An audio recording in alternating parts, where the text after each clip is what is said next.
Set that stage. Hey, everybody. So, a lot of you tune into the show for our hilarious takes on professional wrestling. Um, After Backlash, a lot of wrestling fans woke up this morning to find that Sabu passed away. Um, he has a very unique and important part in wrestling history. So, as we have always done for anyone that has passed away that is part of not just wrestling but the family of wrestling, we always give a 10 bell salute. So let's go ahead and give him the 10 bell salute that Sabu truly deserves.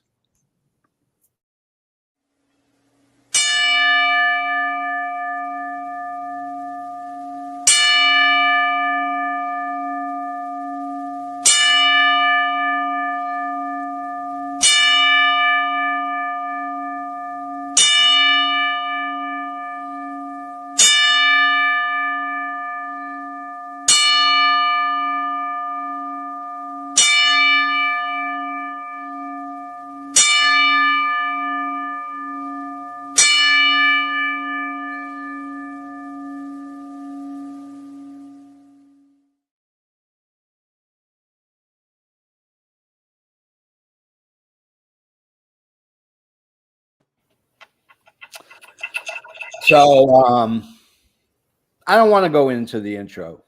Um, I want to talk about Sabu. Um, I grew up in the age of tape trading. Um, I would exchange tapes back and forth with people that I met through Pro Wrestling Illustrated, Dave Meltzer's newsletter, as a way to kind of like expose myself to something more than just watered down WWE professional wrestling. That's how I found out about ECW. Not even a month later, I was in the Philadelphia area and I got to go to an ECW event and I got to see Sabu. Um, he goes by the homicidal, suicidal, genocidal man called Sabu. Um, One of my favorite rivalries, and when I say favorite, it's one or two, was between Sabu and Taz. Now, what made this rivalry so great was that it was almost a year before they actually even touched. Taz was injured. He had a broken neck. He was dealing with recovery, and Paul Heyman gave him the platform, and he chose to focus on Sabu, who he says contributed to his neck injury. And so these guys cut promos back and forth, and then they finally touched, and they blew the roof at that pay per view, and cemented ECW as a promotion that you needed to watch. Sabu gave his body to professional wrestling. This man has scars all over his head, his body. He has been stuck in barbed wire. He has been lacerated. Like, this man gave up his body to that sport of professional wrestling. And he even has a connection in a way to us. And Canada Dry, explain it. Tell everybody why there's a connection between AFW and Sabu. All right, so yeah, before I do that, I just want to say that this caught me off guard. Yeah. Sabu dying, and the young age of 60. Like 60 is a young age to go at. And we were originally going to do a backlash review. Yeah. But I decided to call an audible, and we'll talk about Sabu for a bit and maybe a little bit of news. Yeah. And our friend of the show, friend of AFW, Brian Idle was trained by Sabu. Yeah. You can see it on our way back on the AFW network when Brian Idle was on the show. He mentioned that.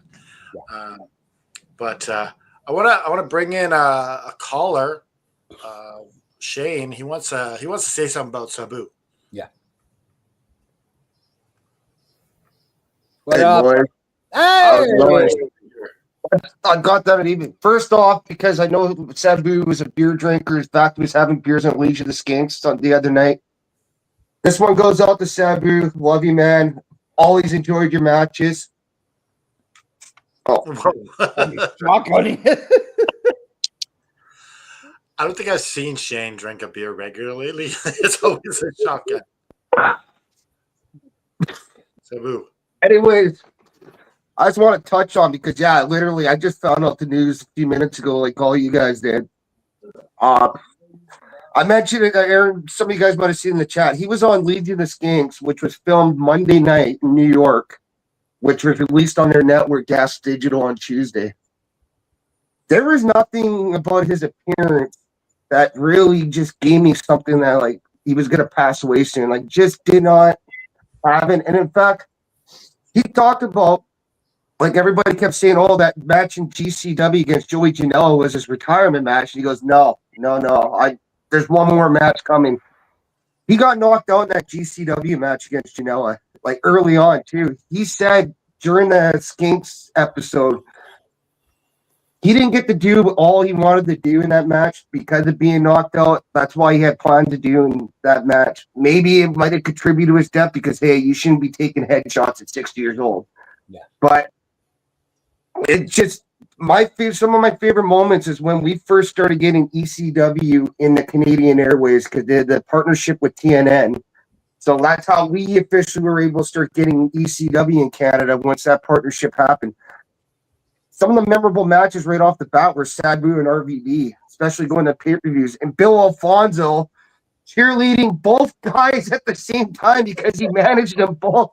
Like that was pretty good storytelling right there, especially those guys' long history being tag team champions together. And they knew how to put on one flawless match where it was one move after another. Choreographed a little bit, sure, but it was more fluently moving compared to the wrestling you see now where they're trying to do these chair spots or sweep the leg, jump over and drop. Like, the way these guys did it was just so raw and fluently, and especially with the chair spots, hawking chairs at each other's heads as hard as possible and stuff like that. And the amount of what Sabu did over the years, like people said, Terry Funk put his body through absolute hell and terrorized himself. Sabu has to be up there, if not even more than what's happened to Terry Funk over the years, especially the Ring on Fire match in FCW. Yeah. Sabu talked about when he went to Japan, he had no warning until about 5 days before that match. Oh, hey, we're gonna set the Ring on fire. It's like, that's a vital detail you think he would have had before. It's like, fine, you're Sabu. Oh, you're gonna lace your boots. Oh, hey, buddy, just to let you know, we're setting the Ring on fire tonight. Go have a great show. Yeah, so it's unfortunate that he didn't get to do the one last match he had planned in his head. It was great for the fans and maybe even for himself that, hey, he did do that match a couple weeks ago, but just unfortunate he in his mind as of last Monday still had the plan to do one more match and do stuff he wanted to do in the match. So yeah. I think it's cool, Joe, that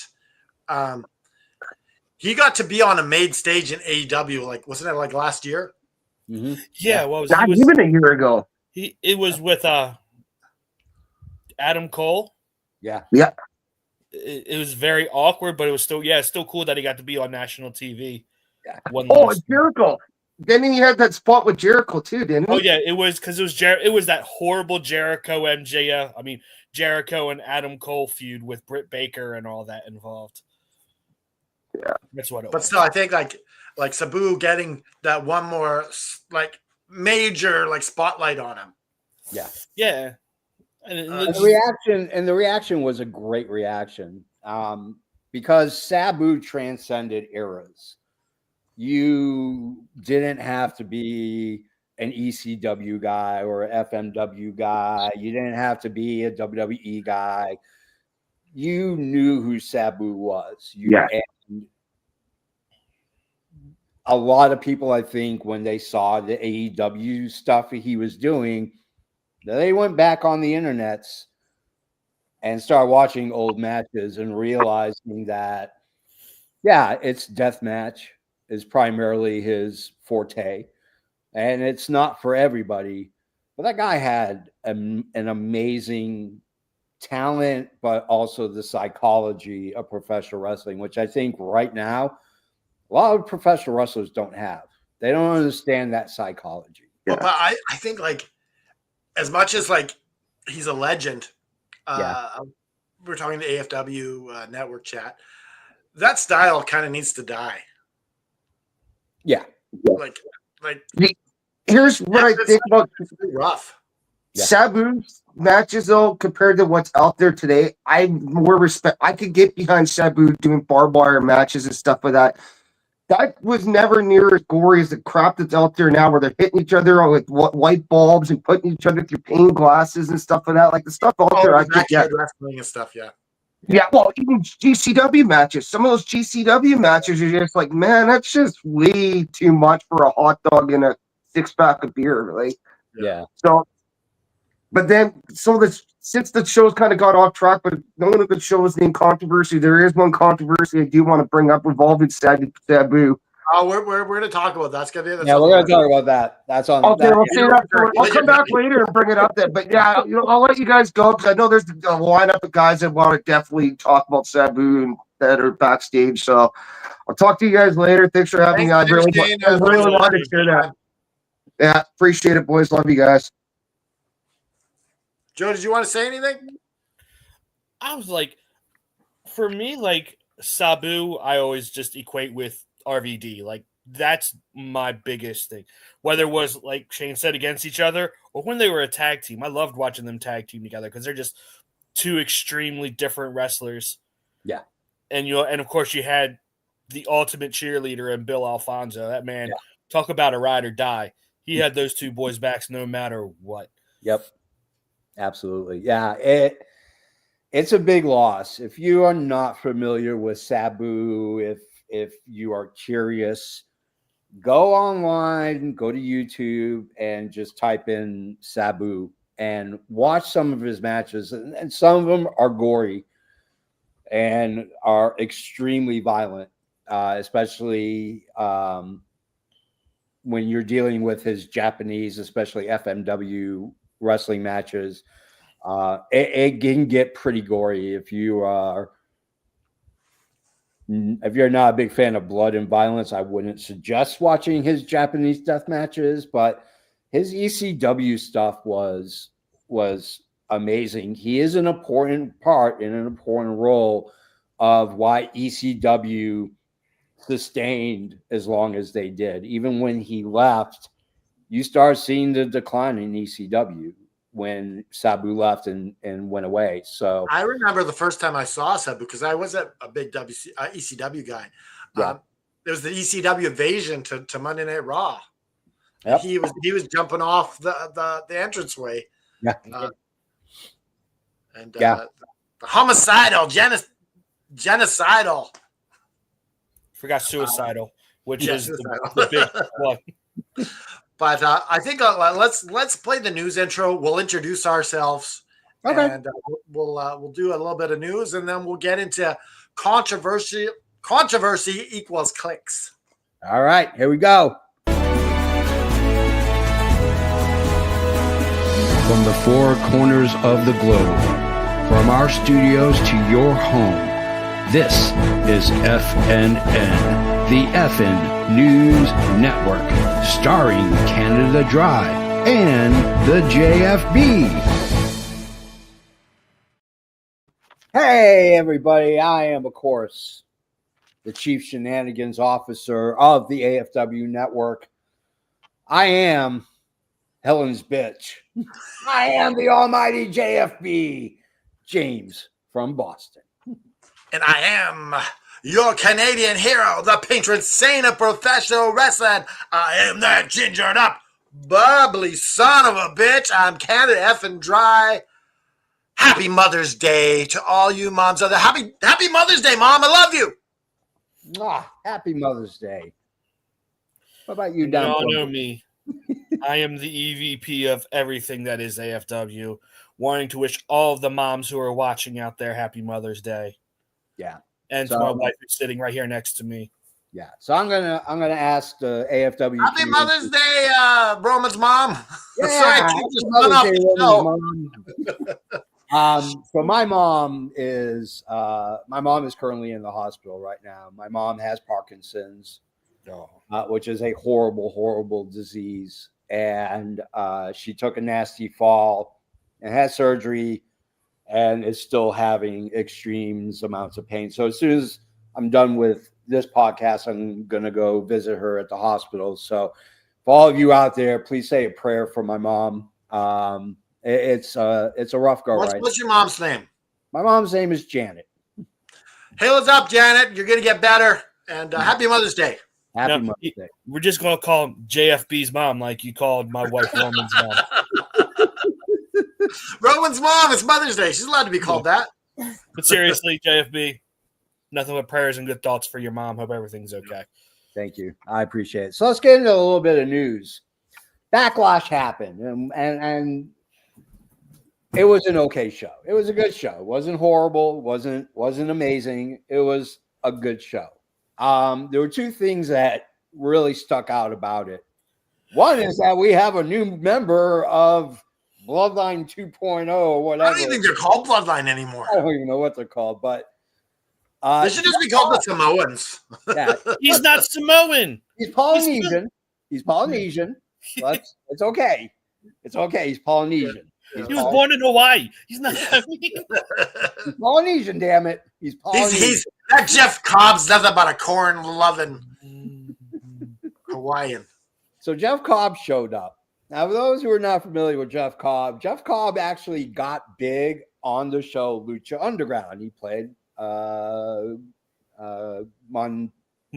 Cueto. Yeah, Matanza Cueto. And Then then they call them the Islanders. and they call him the Islanders. So when Head shakers. Lucha Underground kind of went kaput, which is a shame because I loved Lucha Underground.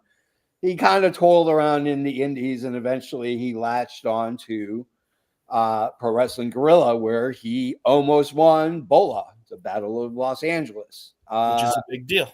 Which is a huge deal. And then he went to New Japan and really learned his trade and was part of the United Empire with Will Ospreay. And then all of a sudden he's like, I'm retiring. And it was a kind of cryptic tweet or X or whatever they are calling it that he put out.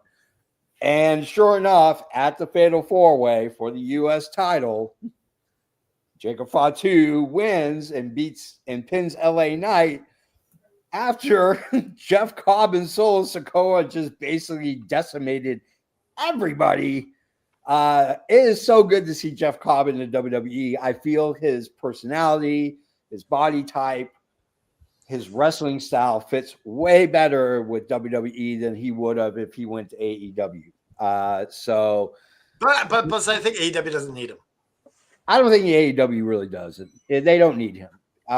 He's a big guy, and AEW is not really necessarily where the big boys play. AEW is where the best wrestlers. The other one was the Becky Lynch Lyra Valkyria match. It's very obvious that Valkyria broke her nose. The ending, though, seemed very odd.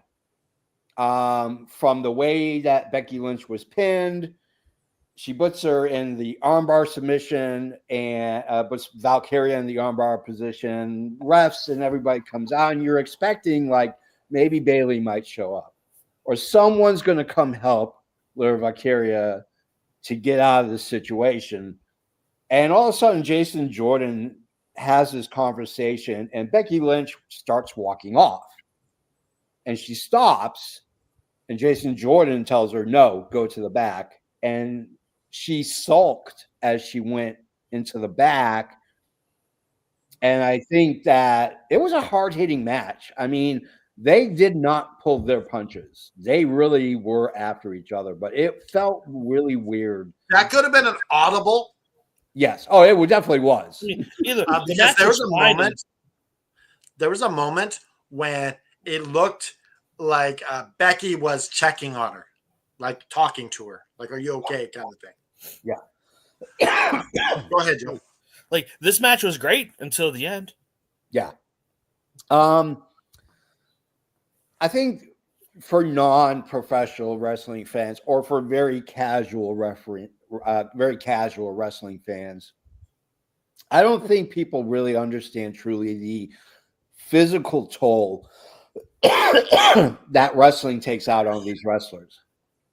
Do you want to know why guys are dying at 40, 50, 60 years old while guys like Lex Luger can't even walk?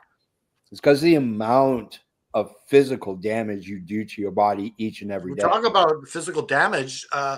Drew McIntyre gets. I don't even know what the name of Priest's move is. What's it called? South of Heaven. South of Heaven. Gets slammed onto the table and misses the table and hits his head on the cement. Mm-hmm. Like, that's the kind of stuff that takes a toll on your body. Yeah. Professional wrestling is no joke. I've told this story, but back in the day when I was a freelance camera guy, I attached myself with a documentary film crew, and we were documenting the power plant, which was WCW's version of NXT. This is where guys like Bill Goldberg went to learn the sport of professional wrestling so they could go. Except it's far worse than what NXT was. Yeah, it was far worse. Yeah. I still have videos somewhere. I got to find it. But it's a Do shit. you own the rights to this video? No. Okay, so you can't put it on the But in the days that I was working, when we would break for the day, I'd pack up all the camera equipment, load up the truck, and get it out.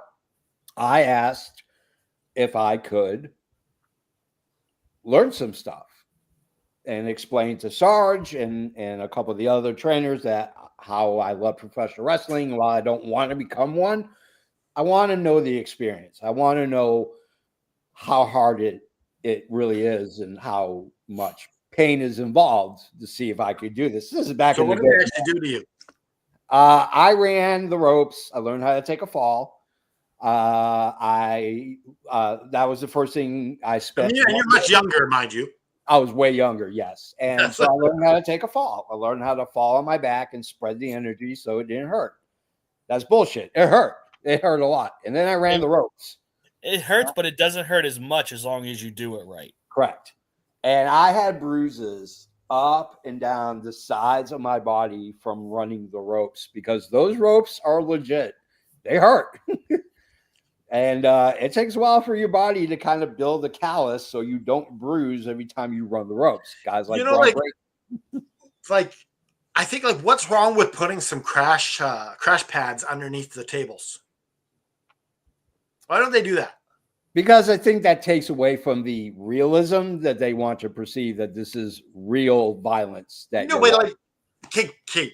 So you do this wussy little spot at the press conference where John Cena throws R-Truth through the table. No one believes that made him unconscious. Yeah. But it plays into the storyline. You got to remember too that about 60% of WWE fans are under the age of 18. Like there's a large contingency of their fan base are kids, and so you have to kind of obviously mom and dad are going to have to explain if you're an R-Truth fan, why did John Cena kill R-Truth? You kind of have to at that point sit down and say, you know what, he got knocked out. He'll be fine. Blah blah blah. So, anyways, yeah, it was yeah. WCW used steel cables, by the way. The reason why Jeff Cobb went there is because AW couldn't afford him. They got no. He just wanted to go to WWE. Yeah, some people want to go to WWE. Some people want to go to. The truth is, let's be honest. Tony Khan, it's clear to me he's not a fan of big boy wrestling. He's not massive guys. No. Well, he brought Jeff Cobb in and tried to sign him earlier. Yeah, he came in to help Jericho. No, I didn't sign him. He came in for like an appearance with but he was trying to sign him at that point. He was trying to sign him, yeah. So I mean, either way. Cobb wasn't interested.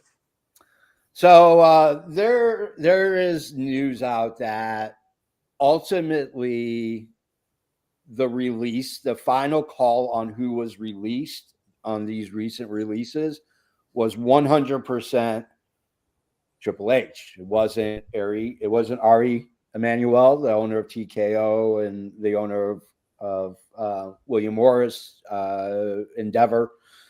It was Triple H. Triple H actually had the final call in a lot of these in all of these releases. That being said, JFB, yes, he had to cut someone. Yes. So he can't just say, no, I'm not cutting anyone.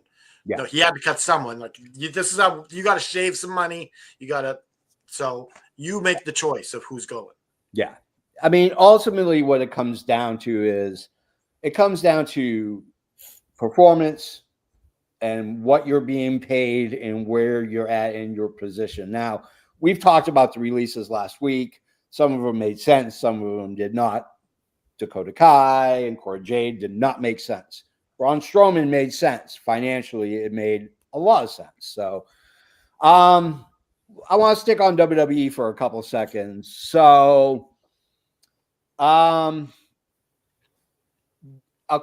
to Mike, what's his face from PW Insider, I'm blanking on his name, which is weird because Mike Johnson, yes. I've met and known through Taz. I've met and known Mike Johnson. That WWE is very high and is going to make a monster offer to Joe Hendry when his contract is up, which I'm assuming is relatively soon, or else this would never have been a news story. So I'm going to just be completely and brutally honest. I do not see and understand the fascination with Joe Hendry. I think he's a decent mid-card guy. I don't understand. Like, for me, it doesn't click. I don't understand It's that song. He's entertaining. It fits WWE. Yeah. He's basically at this point, I mean, to be honest with you, he's a male version of Harley Cameron. Yeah. With about half the talent. I think Harley Cameron's way more. He's entertaining, but yeah. The other thing I wanted to talk about really quickly is Josh Alexander is the new Maple Leaf Pro Wrestling Champion of the world. Yep. Or Canada. Yeah, I don't know what something now we get to listen to Don Callis drone on about. Yeah. It'd be cool if he got to bring that title with him to AEW. It wouldn't surprise me if they let him, because there is kind of a working relationship with Maple Leaf Pro Wrestling and AEW. I don't know if it's a financial help with each other. But clearly they let their wrestlers go to Maple Leaf Pro. So. Yeah, absolutely. Speaking of Josh Alexander, so Josh Alexander did come out and say that TNA never offered him a contract. Now, TNA has never denied or said this was true. They have kept their mouth shut completely about this. But I find it weird that a talent like Josh Alexander, you're not going to offer a contract. Well, did they just resign the fact to know that WWE or AEW is going to offer him a buttload of money? Yeah, I think that's what it comes down to. TNA can't compete with AEW or WWE financially. Yeah. It's all about money, man. It's all about money. So, Hold on, real quick. There's yeah. one more thing I want to talk about contract wise because it broke yesterday. But Willow's contract is up. She's in her contract year. Ooh. But Yeah, everyone's I mean, reporting they seems fully like expect her to re-sign with AEW. I mean, I'm gonna give a hot take. I wouldn't mind seeing Willow in WWE. I really wouldn't. I think that she has been very hit and miss with AEW. I think that they get her on a hot streak and then they cool her off too quick. And then she gets on a hot streak and then they cool her off. And that up and down, I mean, AEW offers her the freedom to go to Japan and go to Mexico and wrestle in other promotions. If she went to WWE, that obviously probably would not happen, with maybe the exception of her going to AAA. But I think, really honestly, I think she would thrive a lot better in WWE. I don't know. Like, that's a tough one because, like, she's essentially like Bailey the Hugger sort of gimmick. She's kind of, yeah. I don't know. They took that away from Bailey, so yeah. I mean, to be honest, like I don't know if she would, but just looking at the way WWE, unless she goes to NXT, I'm sure Sean would do great. I don't have any faith in Triple H in booking a women's division. Yeah.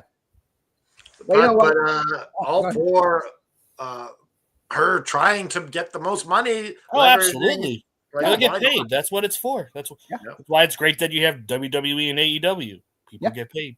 Yep. So I think it's time for us. We're about 30 in. Helen, we've covered Sabu. Yeah. We've covered some news. Let's get into the main event. Turn the ignition on.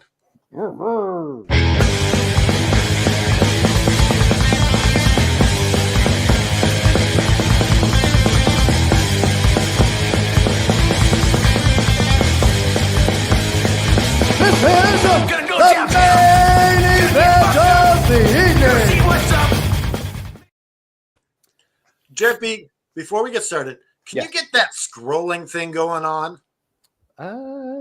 Yeah, I should be able to. What we're gonna do, because we want to see you to see the picks that we make as we go. Yeah. So that's something we're adding to the show when we do these top 10 or top 20, 50, whatever it is. We're gonna show it to you in real time, so we don't have to. Hey, Jeffy, list them off all 25, please. To take a. It's a lot of work.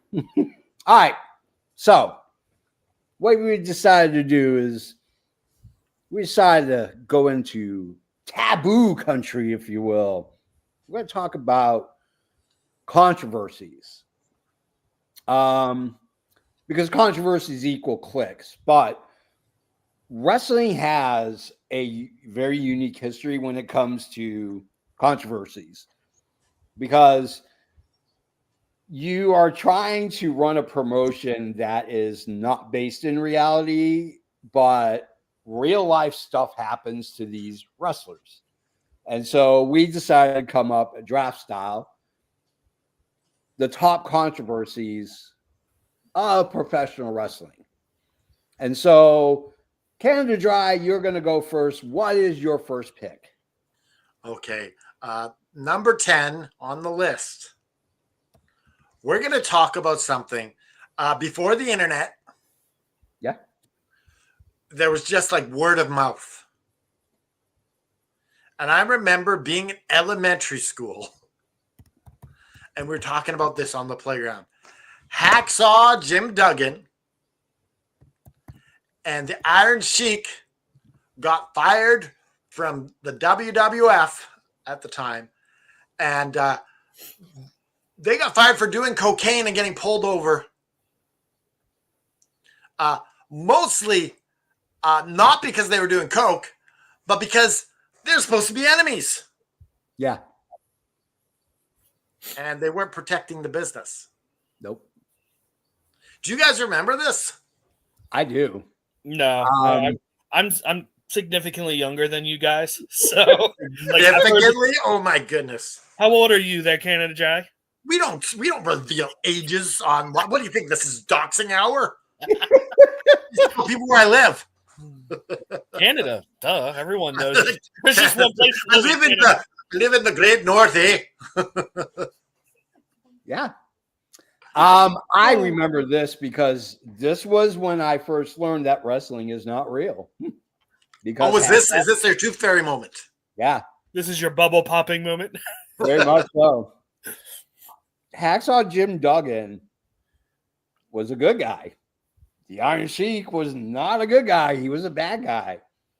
And back in that day, Vince did a lot to assure that reality was very blurred and that good guys hung out with good guys, the bad guys hung out with the bad guys. They had their separate locker rooms. They traveled separately. Like, you never saw the good guy and the bad guy at an airport together. They always traveled separately. So seeing Hacksaw Jim Duggan and the Iron Sheik on the news traveling together and getting busted for coke blew my mind. Now, was this actually on like the 5 o'clock news, or was It this was. just It made news. okay? Yeah. Because I remember, And I thought it was like word of mouth, and it was just like a game of telephone that got all the way to the playground in Canada here. I believe it was like Inside Edition or something. Like, it was one of these like tabloid news shows. But It was TMC before TMZ, basically. exactly. And I looked at my father and I'm like, wait, why were, and my dad was like, before I could even really get the full sentence out, he goes, wrestling's not real, James. And I was like, and I was floored. I mean, I was crushed. There was a time when I was like, I don't know if I want to watch professional wrestling anymore if I know it's fake, you know? Joe, I have one question for you. For me, Was this new Coke or Pepsi? New Coke or old Coke? Coca-Cola Classic. probably new Coke. No, I lied. It's got to be the old Coke. The old Coke Classic actually had cocaine in it. Yes, So- that's true. That's true. All right. Joe, you're next. There's so many, but we had a list, but I'm going to go off the list for now. Oh, you're going off the list. Do you need me to send you the list? No, I got the list, I got the list. but this one it's going to take a little bit to set up, but this is, I don't know if you all remember DX, Shawn Michaels, Triple H in China behind a presidential podium on Monday Night Raw. So what had happened was, like, I guess, like, for the previous couple of weeks, DX had been pushing the limit, saying words you shouldn't say. So USA sent a very strongly worded letter to Vince, who then told it to Shawn and Triple H. And Triple H was like, let us use this letter. So they go and they read the letter backstage, sitting there saying all the words they can't say. And that's where Shawn was making fun of Bill Clinton, talking about, like, the whole, I did not have sexual relations with that woman. I was up all night long. It's kind of controversial because it could have got him kicked off the air. Like, It was very risky. USA had legitimately threatened to kick Monday Night Raw off the air if they didn't clean up their act. So, Okay. I mean, that kind of pales in comparison to my pick, which also kind of happens to do with the USA. Well, there's number 10. It kind of is a slope here. It's getting hotter as we go to number 8. But I do remember this, and I found it very hilarious because what made WWE so enigmatic at that time was that they pushed boundaries during the Attitude Era, because it was generating not just heat, but ratings. And it was drawing fans, and attendance was going up because people wanted to be a part of this train derailing and crashing into like a city full of kids and setting them on fire. Like, that's what people wanted to see. What was going to happen next? Because if you thought, oh, this is as bad as it's going to get, Vince would be like, you haven't seen shit yet, and they would do it again, and they'd do something different. that is equally, if not bigger than what they were doing controversial wise during the Attitude Era. So I do remember this. I think it was hilarious. I remember that, watching it live and laughing my ass off. It was so funny. What about you, Canada Dry? I wasn't a fan of DX at this time, and so I was kind of pissed off still of the Montreal Screwjob, and so I was more watching WCW at this time. Yeah. So what is your number 8, JFB? Pillman's got a gun. I think this is way too low. There's a reason why I wanted it to be my first pick, because I have a very unique aspect in how this is viewed. It is the episode of Raw where Brian Pillman and his shoot wife, his real life wife, in their actual home a door gets kicked in. It's Stone Cold Steve Austin. Brian Pillman pulls a gun, and then the feed goes static.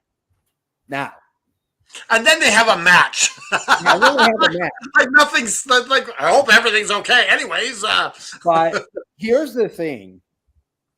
When you're doing a TV show and movies, it costs money. And when I say it costs money, I mean it can get into millions of dollars per episode.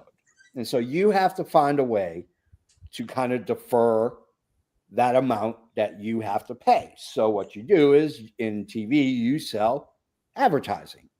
Now, you sell advertising to companies during commercial breaks, advertising when an announcer says, hey, Austin's having a bad day. He should probably have a Snickers, or this match is brought to you by this. These are ways for you to defer how much you're spending per episode. When this happened, immediately fans watching the USA Network, the first thing they did was they called the Atlanta, Georgia Police Department because they were generally worried that Brian Pillman was going to shoot and kill Stone Cold Steve Austin. The other side of it was that fans and critics started barraging WWE's home office, USA Network, which at that time was owned by NBC. They were calling advertisers, telling them how disgusting it was to show this violence in prime time, mind you. This was around 8:30, 9 o'clock when this was happening. Complaining, threatening to boycott products. So when that happens, USA Network has to make a decision. Are we going to allow this to keep happening? And there was a time and there was a meeting. And I think this kind of plays into Joe's pick as well later on. Yes. Yeah. The USA Network had an executive board meeting and they were discussing ending the relationship with WWE and eliminating Raw from the schedule. Now, back in the day, the USA Network was known as the Rerun Network. It showed reruns of syndicated TV shows. It did not have original product. It did not have an original IP with the exception of WWE, which was generating hundreds of millions of dollars in revenue for them. And their ratings is what saved WWE. It wasn't Vince. It wasn't. It was the fact that they saw the ratings and there were advertisers and companies willing to advertise because of the exposure that WWE was offering the US network.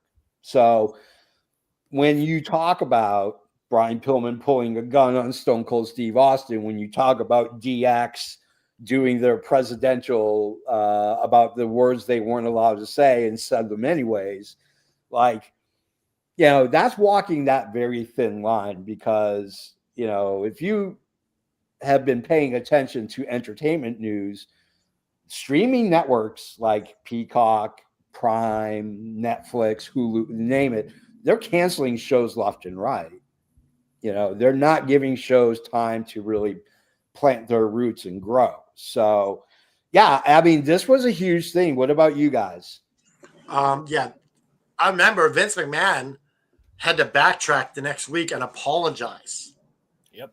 Public for the whole apology thing. at that. Yep. Which Vince has never done. Never. Probably part of the conditions to stay airing on TV is like, yes, like, we'll keep showing your show, but you apologize, and you never do anything like that again. Yeah. It was compelling though. Yeah. Like, even in story, Pillman has every right to shoot Steve Austin.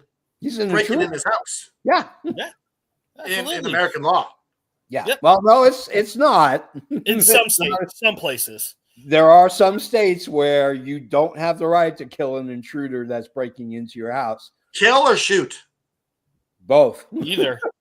Some states don't allow it. Georgia has a stand your ground law that allows you to, without provocation, if someone steps on your property, not your house, your property, you're allowed to gun them down.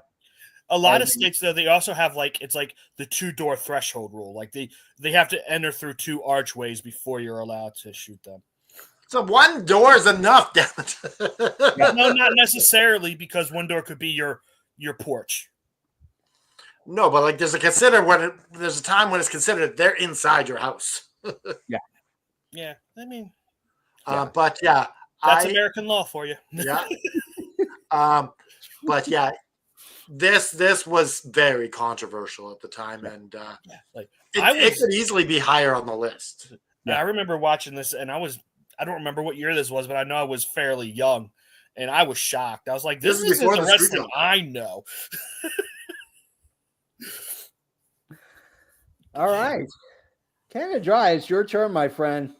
All right, let's take a look at this list, see what I can pick.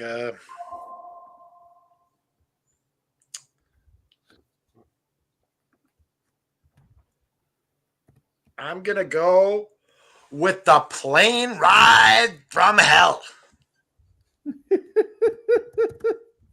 Now, the plane ride from hell, if you guys don't know about it, I forget where they're going. I think they're coming from. Were they coming from Asia? It was Asia, Middle East, I think. I can't remember. Yeah, and it was definitely they were on their way back to the States. Yeah, there was a lot of people drunk and high, and egos, and a lot of. I think Brock Lesnar It was Brock and Mr. Perfect. What was it? What did Mr. Perfect do? I think Brock and Mr. Perfect are ones that got into a fight. Oh, I wasn't even doing that. I was going to talk about Brock Lesnar making Tori Runnels feel uncomfortable. Oh yeah, Brock did get into a fight. It was with Chris Jericho. I thought it was with on the plane ride. I thought it was Mr. Perfect. Oh, you're right. It was Mr. Perfect. Yeah, apparently Brock Lesnar has anger issues with a lot of his. But I think maybe like Tori Runnels spoke about how Terry Runnels. Yeah, Terry Reynolds. That's right. Talk about how she felt very uncomfortable with some of the things that Brock was saying. And then we're not going to even bring up Ric Flair. Oh, Ric Flair, doing his helicopter. He cornered one of the women, flight attendants on the plane, and forced her to watch him do the helicopter with his penis. Yeah. Yeah. This is there are lots of things going on that plane ride. Yeah, this is infamous. I mean, they made an entire episode of Dark Side of the Ring about the plane ride from hell. Because when you introduce steroids or performing enhancing drugs, alcohol, recreational drugs, and a 14+ hour plane ride, shenanigans are going to happen.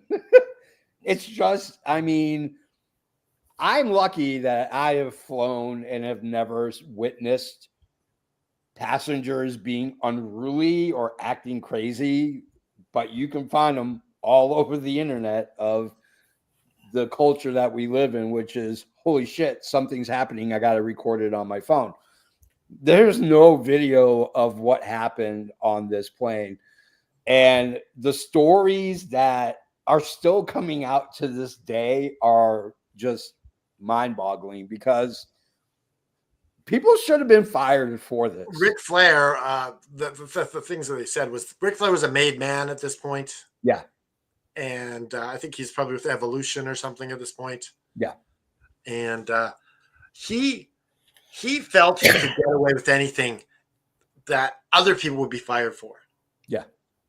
And this led to Ric Flair being barred from wrestling for at least a couple of years. Yep, absolutely. Yeah. I mean, it almost cost him his career. Like, this was before the last match ever? Yeah. Ric Flair's last match?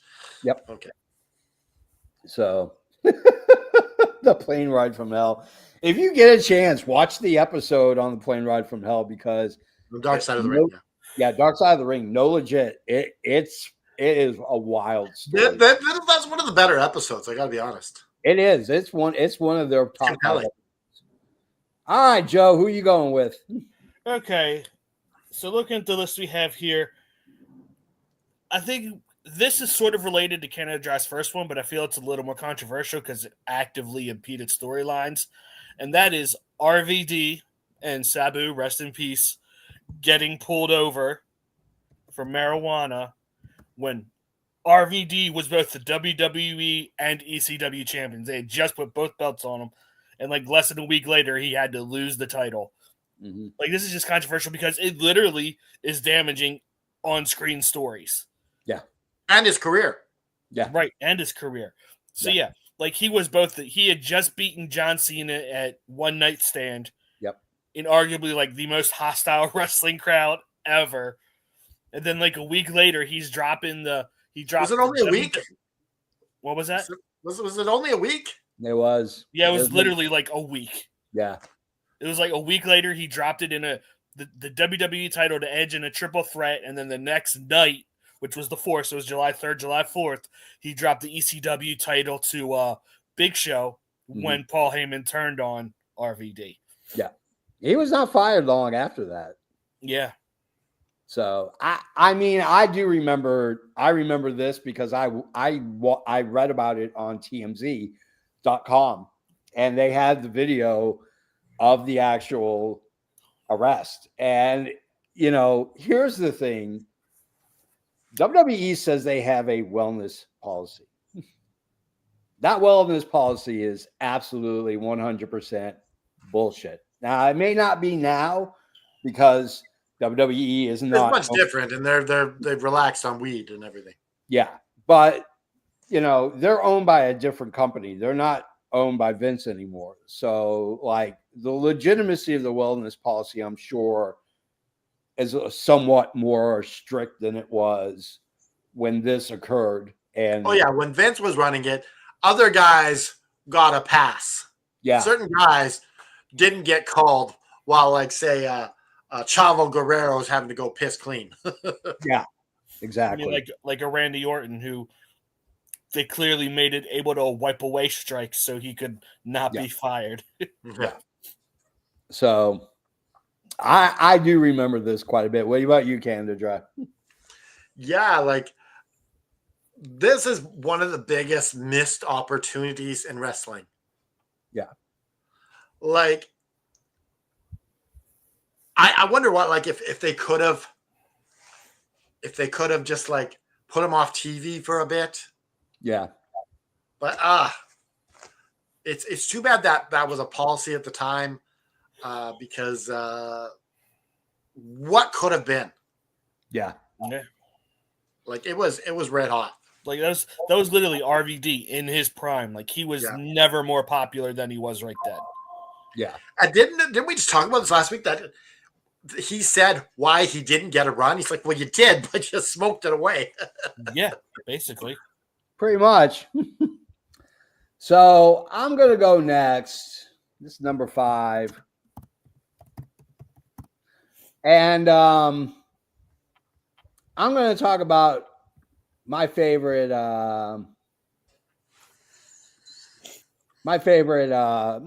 owner of a promotion. I'm going to talk about Vince. And Which one? There's so many. Which one are you talking about with Vince here? I'm going to talk about Vince and what almost put him in prison and what almost destroyed and ended the WWE or WWF at that time, and that is steroids. It was a massive steroid trial from 91 to 94. We're talking 3 years of court hearings about Vince McMahon supplying steroids to his wrestlers. Now, during this time, Vince had to basically give up his company to his wife so that he could concentrate on this. It was advised by his lawyers that put your wife in charge of WWE while you are dealing with this. And despite the fact that Hulk Hogan admitted, no, he didn't admit, he denied the fact that there were steroids in WWE. Yeah, that was on the Arsenio Hall show, right? Yeah, that was on the Arsenio Hall show. There was hundreds of thousands of papers outlining the entire steroid scheme, including the doctors who were supplying them, who were supplying clean urine. The list goes on, because at this time, not too long ago, steroids were banned by the U.S. government as a Class B drug. Controlled. That carried a felony penalty if you were caught with them. So, of course, Vince somehow snakes. He's like the Teflon Don of this. It didn't stick. At the end of 94, he went ahead and got the company back and started running it again. But it shined a light on, and that's when they came up with their original wellness policy,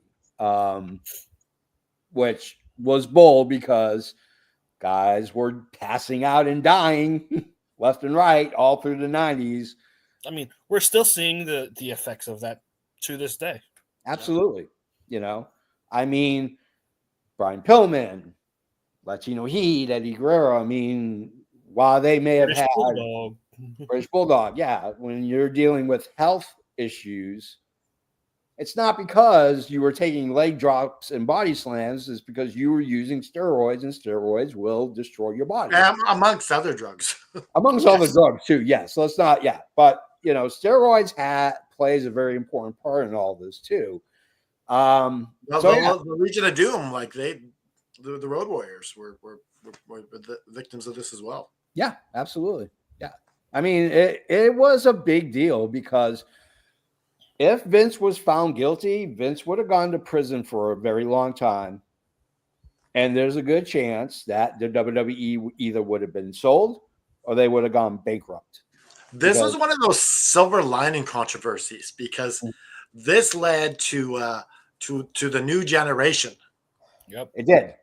And you had other stars like Bret Hart and Shawn Michaels, Razor Ramon, Diesel, The Undertaker. Yeah, all moving to prominence, and they were more cleaner wrestlers when it came to the way they were built. Yep. Oh yeah. If it wasn't for that, there's no Shawn Michaels, there's no Bret Hart, there's no 1-2-3 Kid. Like a lot of the mid '90s stars don't become stars. Yeah. If it wasn't for the steroid scandal. Yep. All right. Canada Dry, you're next. Bash at the Beach 2000. Now, this to me is the height of Hulk Hogan and Eric Bischoff's bullshit. Oh no, Bischoff was not there. I know he was. If you watch the Dark Side of the Ring, he was pulled back in. This is where Rusev. I'm in control of WCW. Russo. They pulled back Bischoff, and so him and Hulk Hogan and Bischoff had leveraged that he had still a creative control. Is this the only one time Hogan ever used it? In the words of no, but this is the one time that Russo. This is the one time I'm on his side because he had enough of Hulk Hogan and his politicking, and they wanted to put the title on Booker T. Yep, which was the right move at the time. Like Booker T was red hot, and it was the right move. Like so, them letting Hulk Hogan pin Jeff Jarrett in the middle of the ring, and then Hulk Hogan say, "This is why the company's in the." And they didn't let him. Jeff just walked into the ring and laid down. Yes, and this one used to do anything. Let me lay the story down as it was. So the original concept and what Russo told Hogan was Hogan wanted to get the belt. Russo said no. We're going to keep it on Jarrett, and then Jarrett's going to lose it to Booker T. That was the original plan. Then Russo told Jarrett, lay down in the ring and let Hogan pin you. No one told Hogan what was going on, so Jeff Jarrett lay down. Russo, Jeff wasn't happy about this, by the way. Russo, which you could hear audibly yelling at Hogan, pin him. The belt's yours. So Hogan puts his foot on Jarrett's chest, get the 1, 2, 3, and then Hogan left the building. Yeah. Hogan grabbed the mic and went off on Russo and explained why WCW was in the shitter. It's because of stuff like this. It was the stupidest thing in the world. And if you're looking for that final nail to hammer into the coffin of WCW, that's it. But I'm on Russo's side on this. Yeah. Like Hulk Hogan had put them in a corner. And I think it was the right move. Yeah. Because you got to get that belt on Booker T somehow. Yep. You could have let Jarrett win and then given it to Booker T. But Hulk Hogan refused to do the job. That is true. Yeah.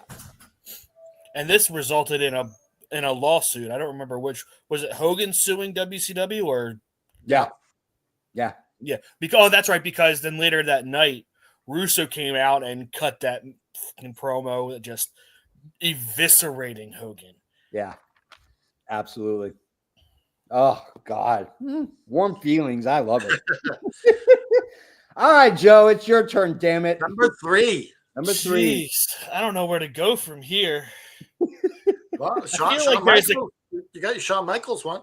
I don't know that story, so. Okay. Oh, I can tell that story. Okay. No.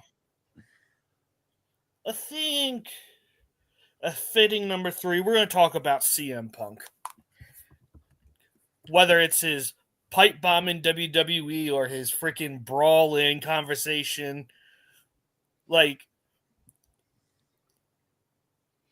I know I kind of have different thoughts on this than you do because I lay 90% of the issues at CM Punk's feet because it's clear since CM Punk has left AEW, that locker room is a million times better than it was when he was there.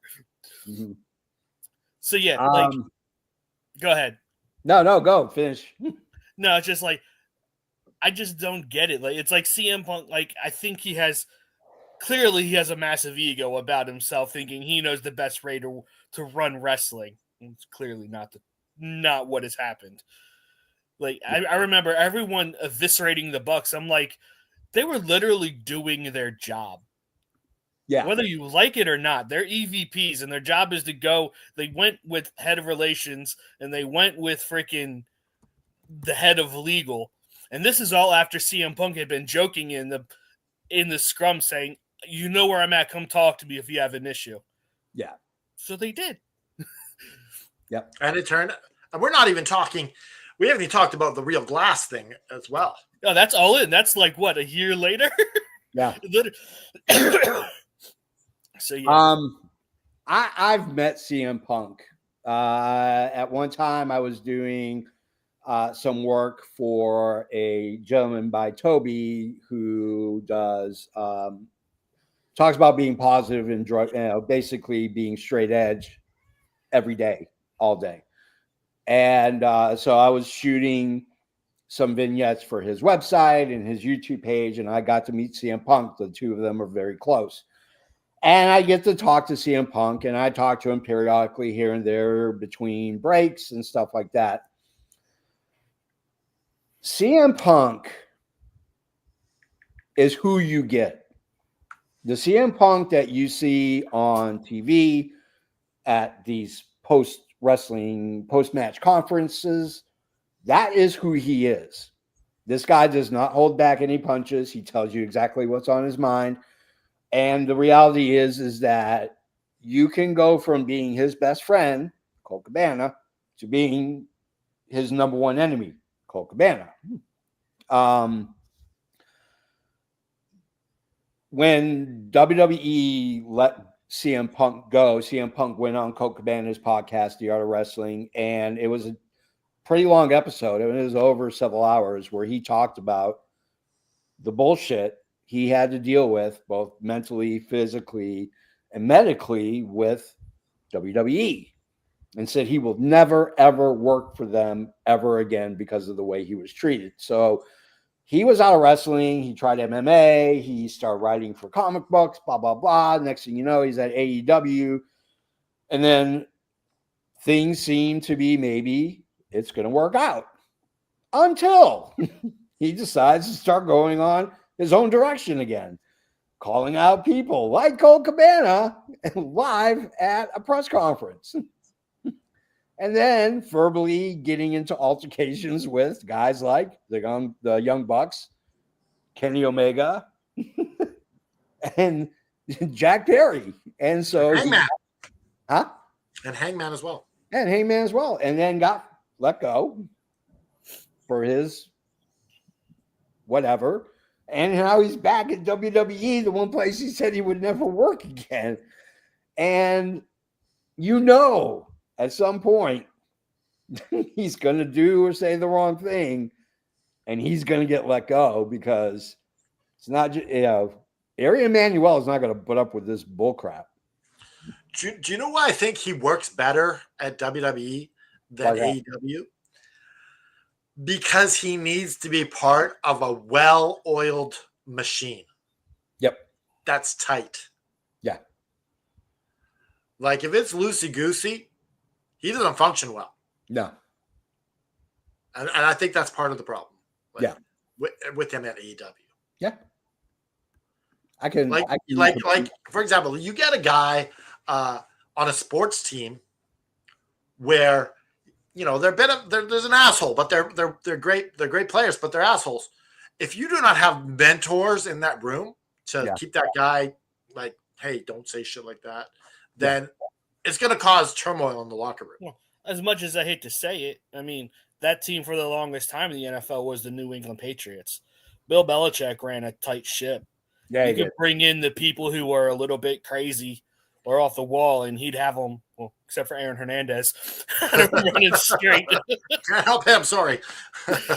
Yeah. I guess it's my turn. I got number 2, correct? And I think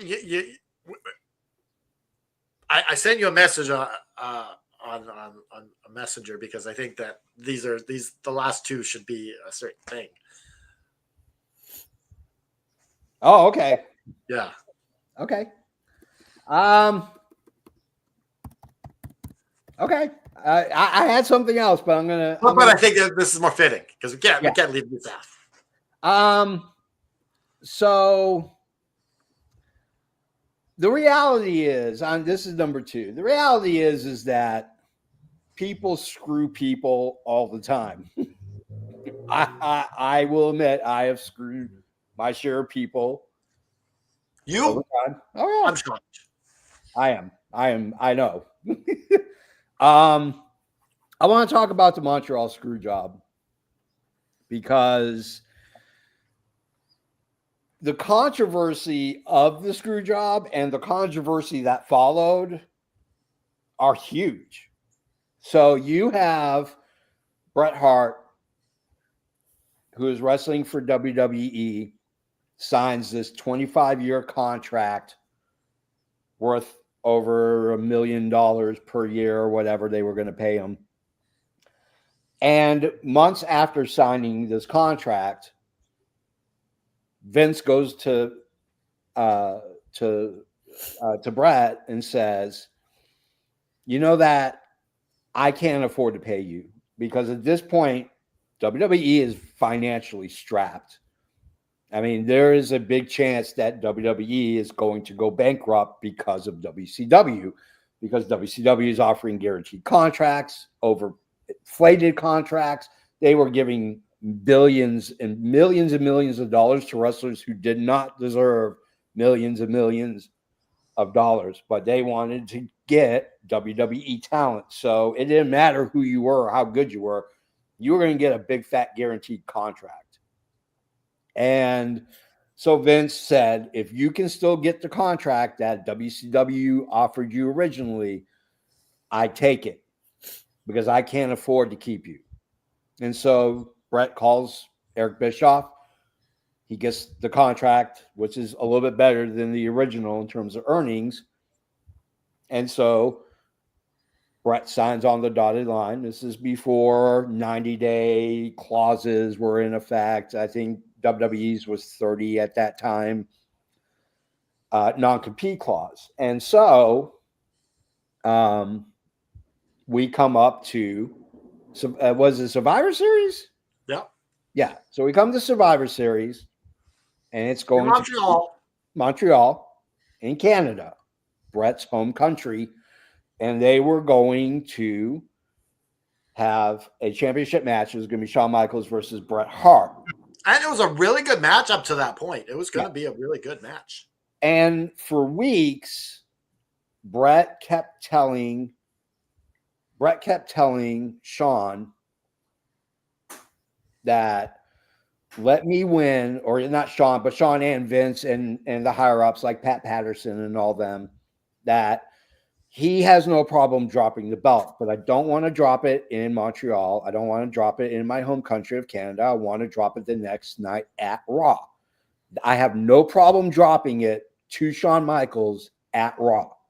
And that essentially was the verbal agreement that was had. So Bret walks off thinking life is going to be good. I'm going to win in Montreal, drop the belt the next day. In America, to Shawn Michaels. Vince, Pat Patterson, Shawn Michaels, Triple H, everybody else who was involved, including Earl Hebner, apparently, said, nope, that's not what's really going to happen. Here's what's going to happen.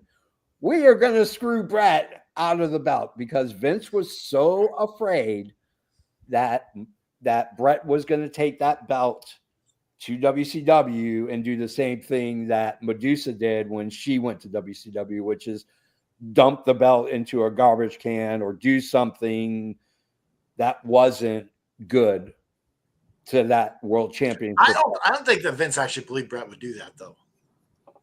I think Vince had a little fear that might happen. Now, if you know Bret respects the sport of professional wrestling, and Bret would never have done this. So in the match, as we're getting ready to go home, Shawn slaps on Bret's finisher, the sharpshooter, with no visible sign of a tap out. You hear Vince say, call it, ring the bell. You heard it. And Earl Hebner did exactly that. He pointed at the ring bell, bing, bing, bing. They ended it. And then shit got real. Shawn, Triple H, essentially had to get out of the ring with the belt as fast as possible. Bret proceeded to spit on Vince. He proceeded to trap. Now let's talk about that. Yeah. This guy has some serious spitting power for that to get right. I mean, he's got His eye, like from the ring. Like, that's amazing. That's That's sharp. Like, that's a sharpshooter with your spit. yeah. Now, the after effects of all of this, after Vince gets punched in the face by Bret Hart in the locker room, which you can watch on this amazing documentary called Wrestling with the Shadows, it did two things. Number one, it created the Vince McMahon character. And it drove WWE to the moon. Yep. Because you had the ultimate heel when Vince McMahon sat with Jim Ross and said, Bret screwed Bret. The downside of this was it basically destroyed Bret Hart's wrestling career. He went to WCW, who was And Eric Bischoff, that idiot, Yeah. he has the hottest thing, and he doesn't do anything with it. misused, underused, and then they put him in a match with a guy he should never have been in a match with, and Bill Goldberg ultimately ended Bret Hart's career with just a single kick to the head. Let's talk about the Montreal Screwjob. All right, so favorite thing about the Montreal Screwjob is Bret really got the last laugh on that uppercut. Yeah. Like, he can hold his head high, knowing that he's the only guy that got to give Vince a punch in the face like that. Absolutely. The other thing was Bret Hart essentially got the ball rolling on two gigantic things in the Attitude Era. Yeah. Steve Austin and Vince McMahon. Yeah. He essentially helped create those two characters, which is crazy since Bret was like exiled from the company. Yeah. So it's quite interesting. The other thing was that had like Shawn Michaels not had such an attitude problem, because Bret said to him, "I have no problem losing to you." Shawn Michaels said, "I wouldn't do the same thing for you." Well, like, why do you say that to somebody? Like, you're causing problems. Just take the win and say "fuck you" in your head. Yeah. I mean, ultimately, I don't think we will ever know 100% of the truth, because while the main story is still the same, no matter who you talk to and who you ask, everybody has a different perspective on what happened, and it conflicts with, Vince's, Pat Patterson's, Shawn Michaels. They all have three very different stories. Shawn Michaels, he's like, I don't remember anything. Yeah. Well, I mean, that's human nature. You're not. If you get 10 people to watch something, you're going to get 10 different versions. Yeah, different sides of the each little perspective, right? Yeah. It was a major controversy, which turned into a major turning point. Let's see what Joe has to say. No, I don't really have anything else to add. We've talked this till we're blue in the face. Yeah, I agree. I mean, it is what it is. I think, honestly, the worst thing that came out of this is WWE rehashes it every time they go to Montreal. And the worst thing was the shitty sharpshooters that everyone did when they retold the story with some other wrestler. All right, Canada Dry, you are next. I know what this one is, but go ahead and tell the audience. Okay, so this is the most controversial move in the history of wrestling. And it's not Owen Hart's death, because accidents happen, right? Correct. Mistakes happen. It's the decision for Vince McMahon to keep the show going after Owen died. Yeah. Like, how horrific for those wrestlers to have to go out and put on a show. How horrific for the fans in attendance. Like, that was the absolute wrong call. It was a horrible call. Like, someone dies, or you end the show. As simple as that. Like, I'd like to think that if I died at work, so they'd stop and like send everyone home. Yeah. Like, what made this horrible was that, number one, fans in attendance, you don't hear the commentary. You don't hear Jim Ross. yeah, you don't know what happened to Owen. Right. They didn't say anything to the crowd about the condition of Owen's death. The other thing is that there was still his blood on the ropes and the mat where he fell. Yeah. They tried to clean it up the best they could, but it was still there. You are now, as a professional wrestler, wrestling at over the limit or over the top or whatever Over the edge. Yeah. over the edge. You are now wrestling on a mat that, number one, is a crime scene. And you have to be constantly reminded that this guy fell over 20 feet to his death. And now you have to sit there and wrestle in the same location where his blood is. Yeah, your friend died. Yeah. That is bullshit. That is absolute bullshit. And because of that decision, I didn't watch wrestling for a couple of years. I mean, I watched other promotions, but I did not watch WWE.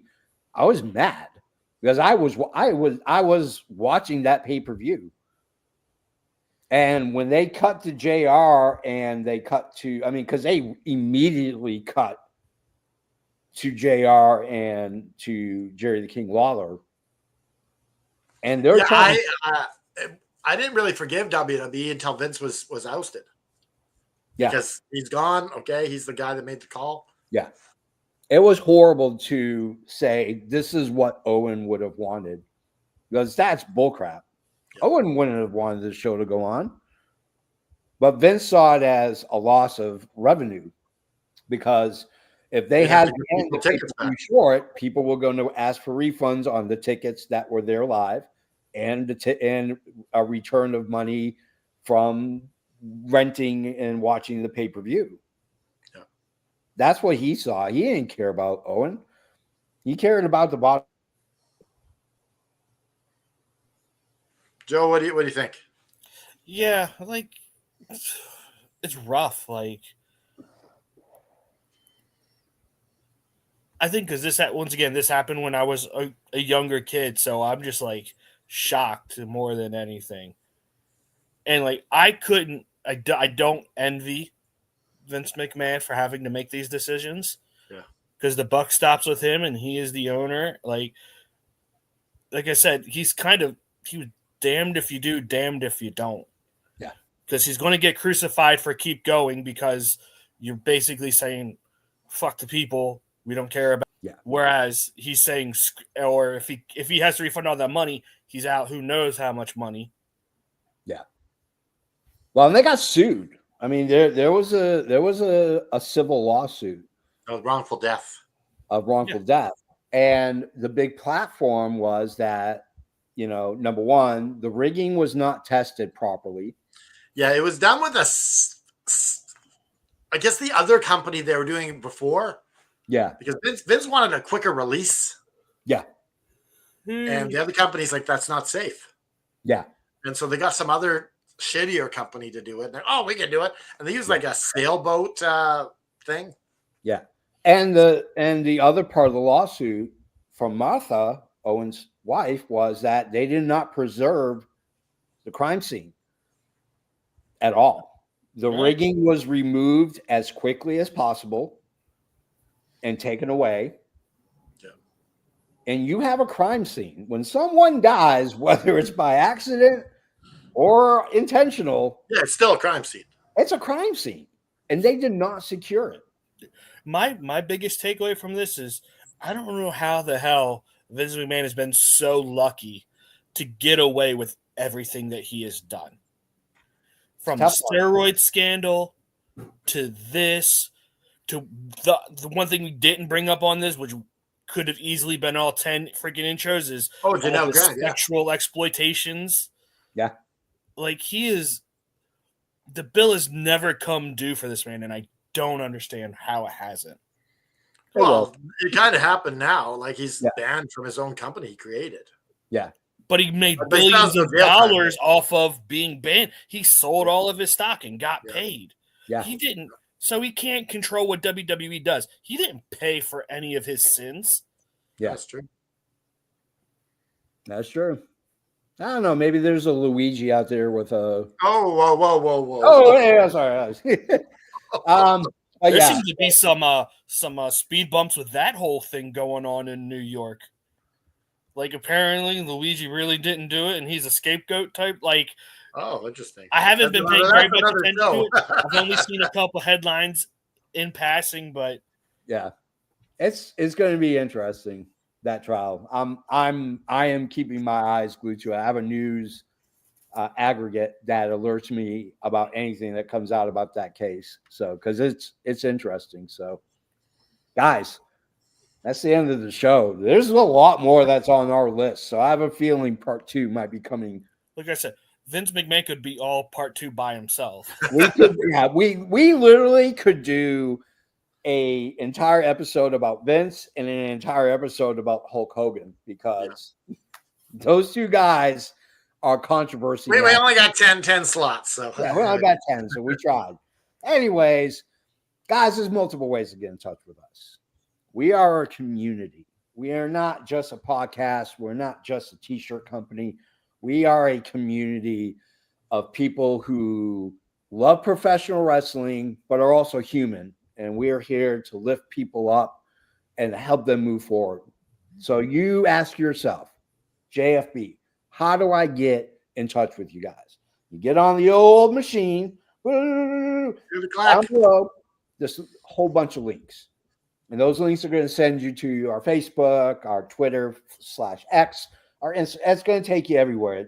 It's going to allow you to be part of our community, to share in the joy, to lift up those who are going through tragedy. You get to be a part of it. Now, you want to support the show and show people about what an amazing community we are, what an amazing podcast. You can leave a tip, or you can subscribe. But you got to click like, subscribe, and hit the bell. Ring the damn bell, because that's going to tell you when we go live. Now, if you want to show some real support, you got to wear a shirt, because sometimes places won't let you in without a shirt.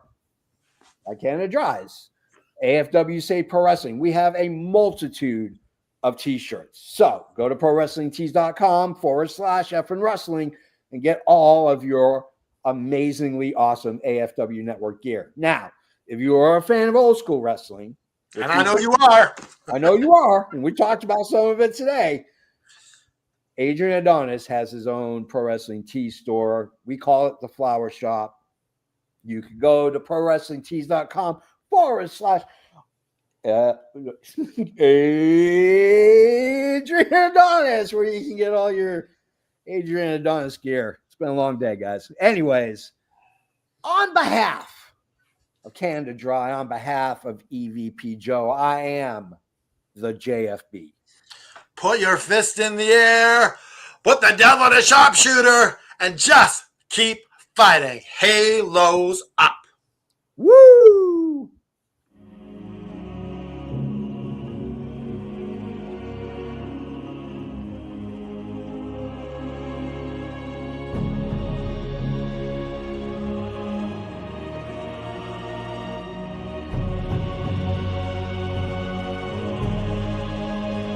Thanks for tuning in. This has been Tony Schiavone for the All Fan Wrestling Network. It's me, Louise.